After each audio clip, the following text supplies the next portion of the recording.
All right, guys, today we're going to be talking about emotional affairs and how to recover from them. So, first of all, if you're in this situation, it's tough. This is a hard place to be. So, this episode we're going to talk about, real concrete steps you can take to get through it, to feel better, and to avoid it happening in the future. So, I want to start with emotional affair signs. Okay, this comes from a website called Very Well Mind. But one thing is that you're sharing intimate information with this person. Okay, stuff that's pretty deep about your feelings, your thoughts, your desires, your dreams. Okay, that it's kept secret.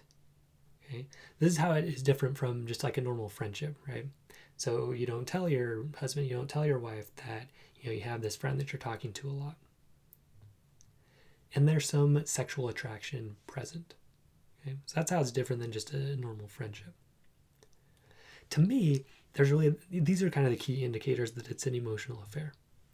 So number one is you're sharing more with that person than with your spouse.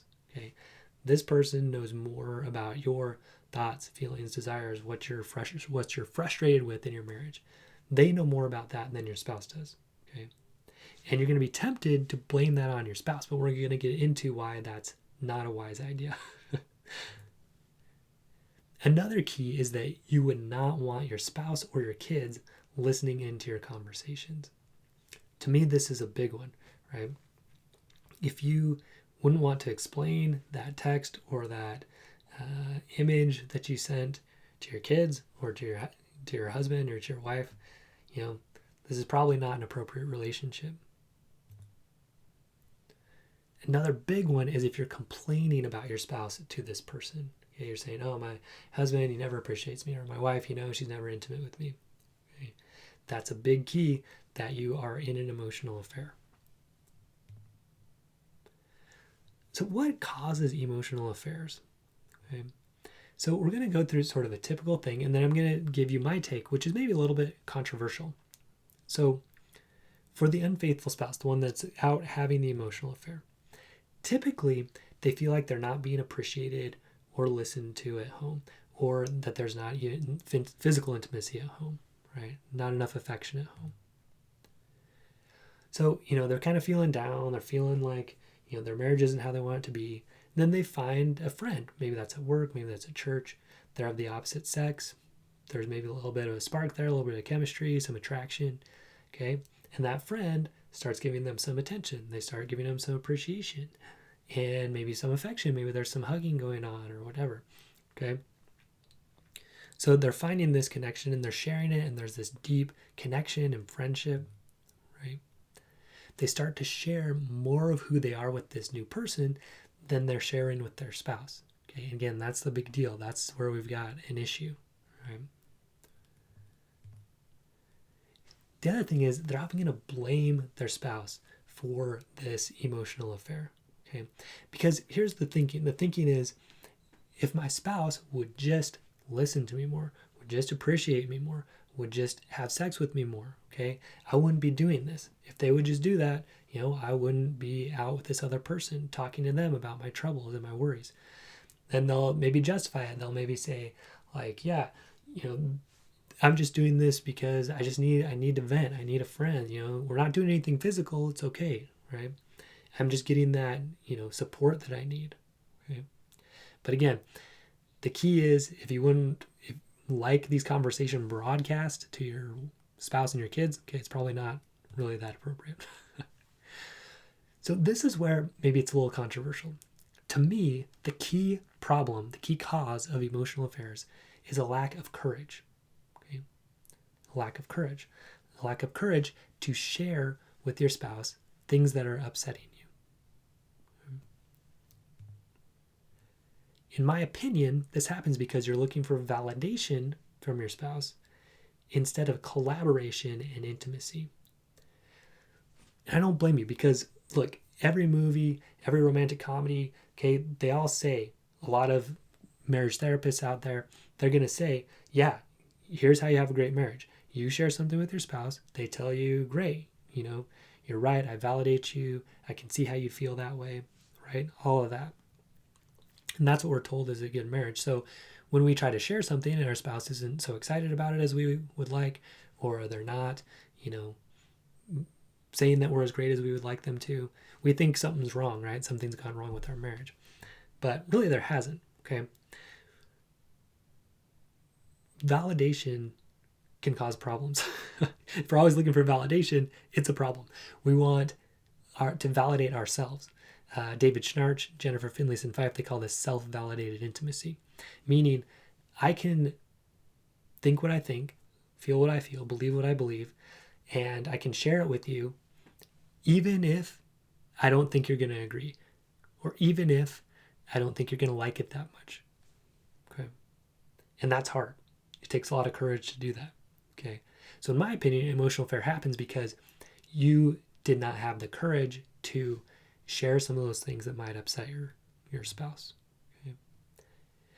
So because of that, the main solution, or the way you avoid an emotional affair in the first place, is to share your frustrations effectively with your spouse. Some people call this communication. I think a lot of times what I think people are saying they have problems with communication is that it's exactly this, that they don't feel like they can share something with their spouse that will be validated all the time. Okay. So how do you avoid an emotional affair? So there's a model I like to use I call it the STFAIR model. And we're going to go through it here. So S is for situation.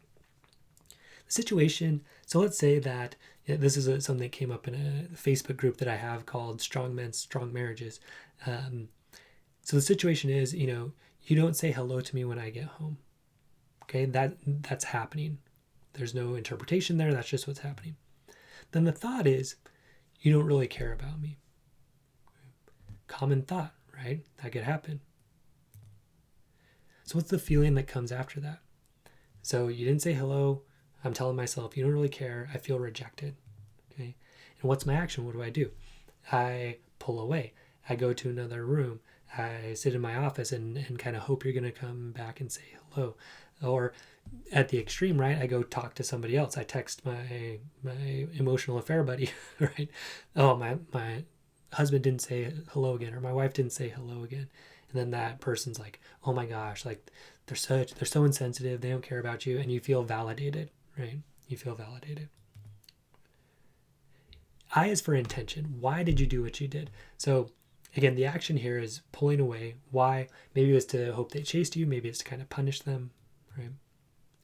And what's the result? The result that you got is more distance in your marriage, right? Less connection, less communication, less intimacy, right?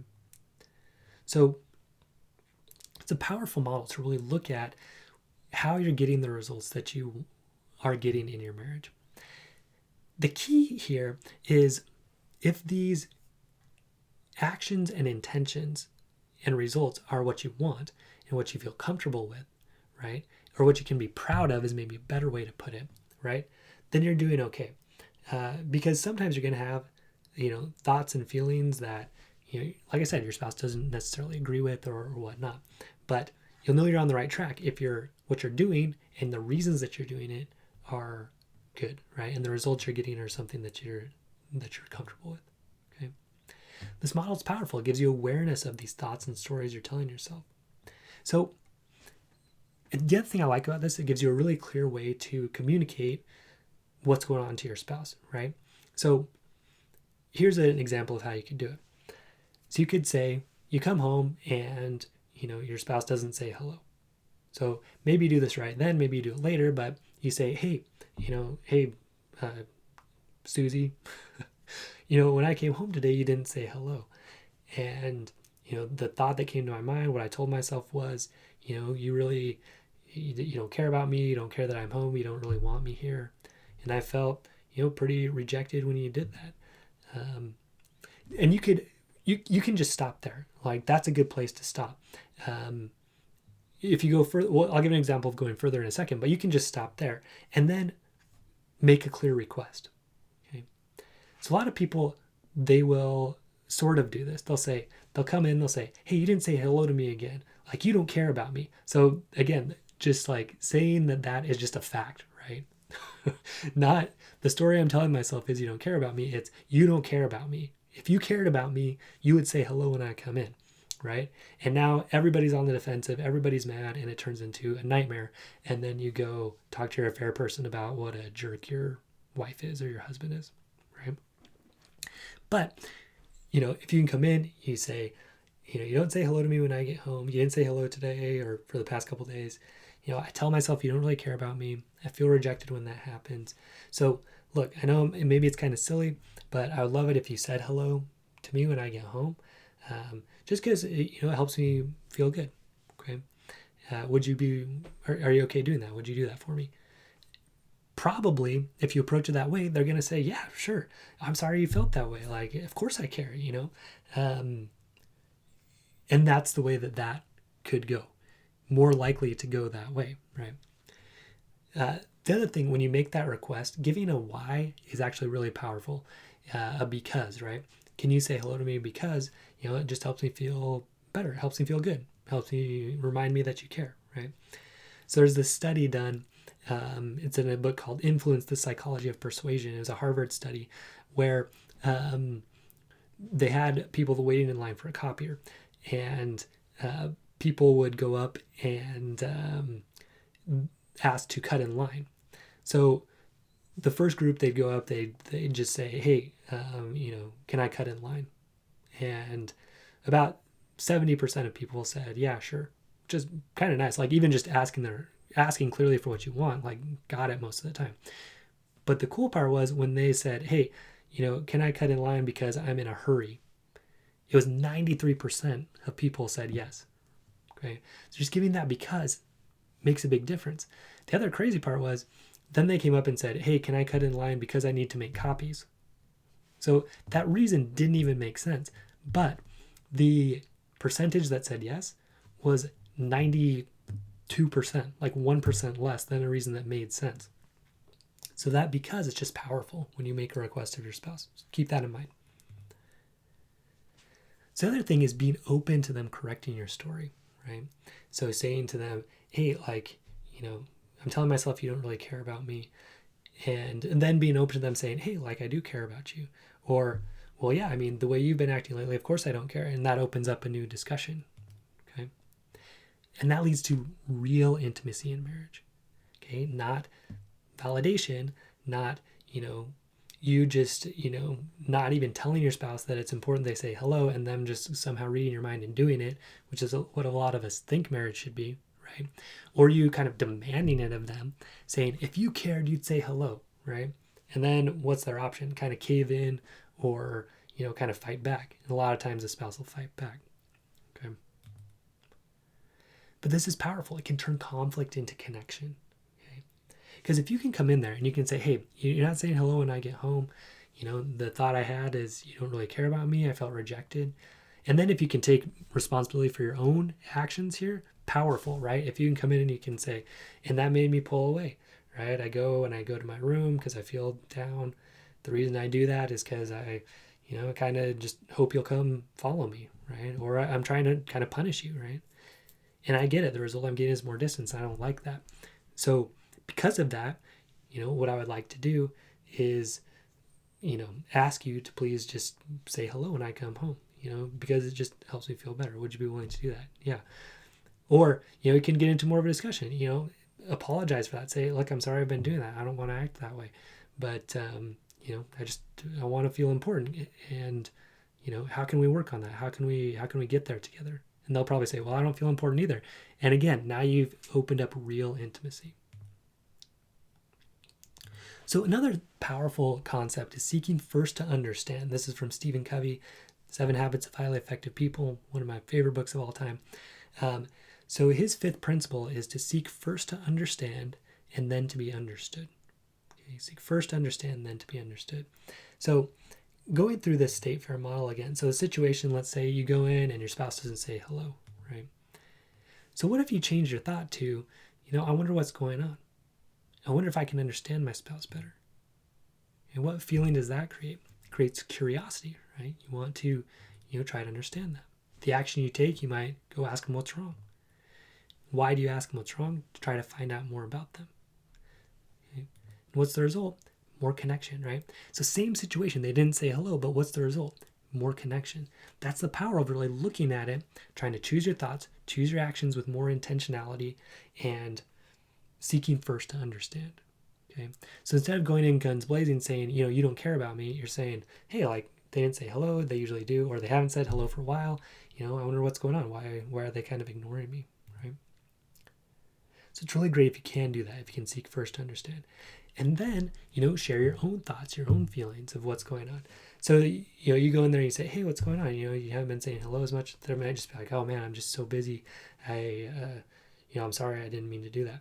And then that's a good time for you to just share what we just went through, right? Well, I appreciate that, but when that happens, I feel like my thought is you don't care about me. I feel like you just, like I'm not important. So I'd really appreciate it if you would kind of make that a priority to say hi, so I can, just know that I'm important to you. And again, they'll probably just say, yeah, great. I'm happy to do that. So this can also work with kind of these tougher issues. So like, are we going to put our kids in private school? Are we going to spend money on a new car or on the kitchen remodel, right? So you come in here, you have it clear in your mind, like, what's the situation? We have this money. What's the thought? I'd like to spend it on this. Here's why. Okay, here's the feelings behind it. But you go in there and you try to really understand your spouse's point of view.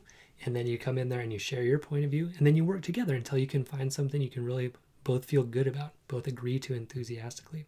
It's powerful. It's like a triangle, right? There's your ideas, there's your spouse's ideas. And then up at the top is like something better than either of you could have created on your own. Okay, something that's an enthusiastic agreement you can both agree to. Okay, and it can do it. It takes courage though, and it takes real intimacy, sharing stuff that maybe your spouse won't like that much. Okay, it takes more courage to do it this way, but it is 100% worth it. Okay, because again, the easy way is just to say, look for people who are just going to agree with that thought, with your interpretation of the situation. Oh, your spouse doesn't say hello. Oh, what a loser. What a jerk. They don't appreciate you. They're a bad husband. Like, you deserve more than that. Okay. Sure, it feels good to hear that. But did you grow any? Did you become a better husband or wife? Okay. That's the question you got to ask yourself. Now, so we talked a lot about the spouse that had the emotional affair or is having the emotional affair. But what about the hurt spouse? So it's normal to feel a lot of emotions at once, especially right when you hear it. So going through a grieving process. So there's going to be denial, saying, oh, this can't happen to me. This isn't happening. Anger, right? Anger at your spouse, anger at the affair person. Big key here, guys, don't act too fast, okay? Don't do anything that's going to put you in jail or, be a bad example to your kids or anything like that, okay? So take some slow breaths, walk out for a while if you need to, okay? It's fine to feel angry, just don't do anything that you're going to really regret later, okay? So feel that anger, let it be in your body, let it pass through, do some exercise, do some slow breathing. Next is going to be bargaining. This is where you might blame yourself. Say, oh, if I would have done this, if I would have done that. Then depression, feeling down about this. Normal, guys. All this is normal. Acceptance is getting to a sort of new normal, right? A new place. Ideally, if you can go through this process and really get to where you're sharing things again, getting to this new level of intimacy can actually end up being a good thing if you'll take the challenge, right? To grow up and show real intimacy.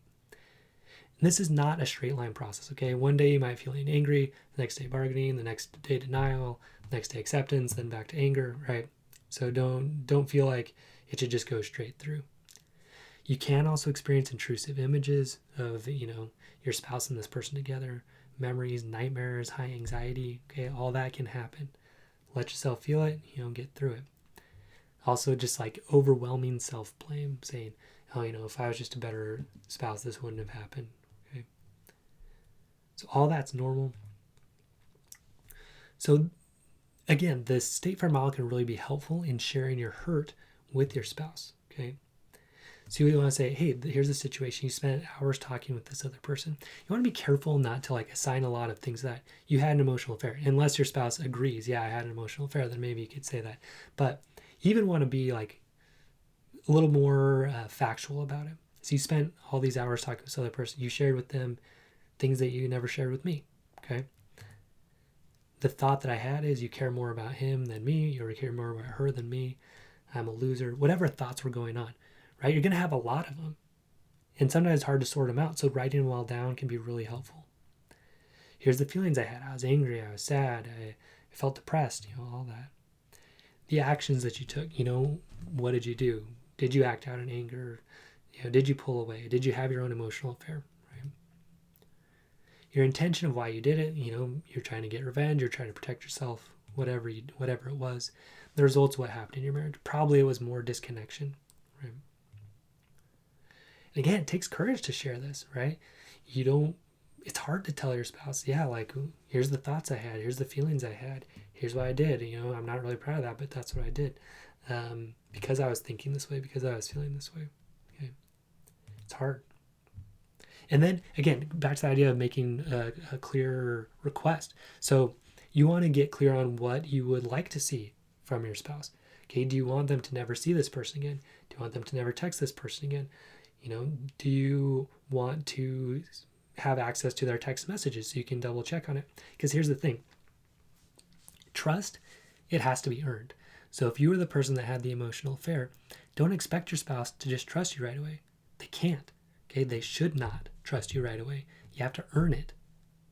So you went outside of your marriage to share emotional things with someone.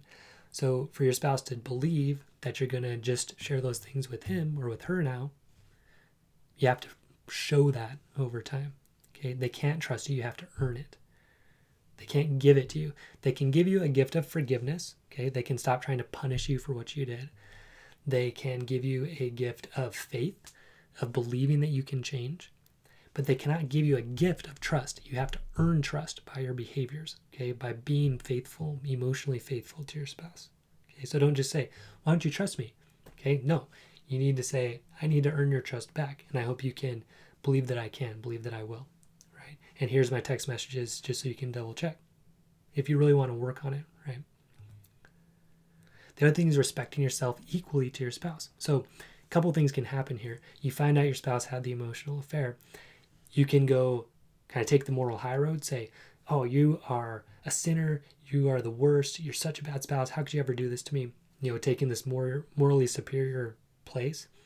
Or you can sometimes go to this lower place where you're like, oh, of course you did this, I'm such a bad husband, I can't believe it, or a bad wife, I can't believe it. And then you have this and then you kind of can flip back and forth between those, right? Where sometimes you feel better, sometimes you feel worse. What you want to get to is where you feel equal to your spouse, where you say, hey, look, like you did something that was a problem here. I know I had a part in it as well, and I own that. Let's see if we can work together. Let's get to a higher spot. Let's improve our communication. Okay. So emotional affair recovery, it is possible, guys. Absolutely it is. The key element, sharing with each other, right? Use that model as a way to be able to do it. Be patient with yourself, okay? It takes time to get through this. It takes time to work it out, get to a better spot, but you can. Let yourself feel those feelings. You're going to have a lot of different feelings along with this. Make requests of each other with a why, right? So we talked about that. It's powerful. Here's why I'd like you to say hello when I get home. Here's why I'd like you to not talk to this person anymore, right? Get to where you can have enthusiastic agreements about things, something you can both feel good about, right? Now, it can be a little bit tough to do all this. It takes quite a bit of strength, it takes quite a bit of skill. So get some coaching, get some help to recover from this emotional affair. Okay? Even if you're the only one who wants to work on it. If you're both on board, awesome. If you're not, and only one of you is really wanting to work on it, that's fine. Okay, you can still get coaching, you can still get help. I'd love to be the one to help you do that. So you can come over to MikeFrazierMD.com. That's Mike, M-I-K-E, Frazier, F-R-A-Z as in zebra, I-E-R, MD.com. And get some resources, sign up for a call there. I'd love to help you get through this. You can do it, guys. Emotional affair recovery, 100% possible. Hope to talk to you soon.